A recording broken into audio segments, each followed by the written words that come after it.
আমি মনিরুলকে সতর্ক করে দিতে চাই, তুমি ধানের শীষ তারেক জিয়ার মার্কা নিয়ে খেলাধুলা করো না। তুমি বহিষ্কৃত নেতা। তুমি যদি আমার ধানের শীষের লোক যদি তোমার প্রতি চড় হয়, তুমি লড়ালে থাকতে পারবে না। তোমার লোক কি করে সাহস পায় আমার অফিসে হামলা করে? আমরা নির্বাচন সুষ্ঠু করতে চাই, আমরা শান্তিপ্রিয় নির্বাচন করতে চাই।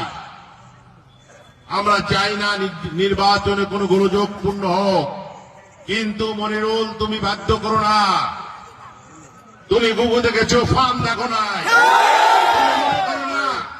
যারা লড়াইয়ে বিএনপি করে, যারা ধানের শীষে বিশ্বাসী, যারা তারেক জিয়ার আদর্শে বিশ্বাসী, তারা দুর্বল নয়।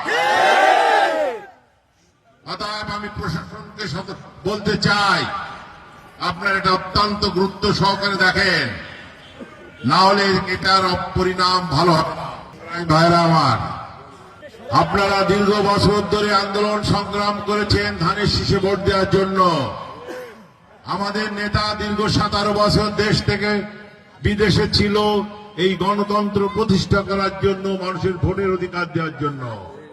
আমাদের নেত্রী, মহান নেত্রী, 3 বারের প্রধানমন্ত্রী, আল্লাহ তাকে বেস্ত নসিব করেন, বেগম খালেদা জিয়া, তিনি আন্দোলন সংগ্রাম করেছেন, আপোষহীন করেছেন, তিনি জেল কেটেছেন এই দেশের গণতন্ত্র প্রতিষ্ঠা করার জন্য।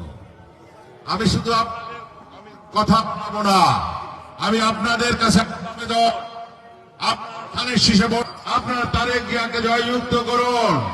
আপনার আগামী সংসদ নির্বাচন যে 12 তারিখে ভোট হবে, ওই 12 তারিখে সারাদিন আপনারা ভোট দিন।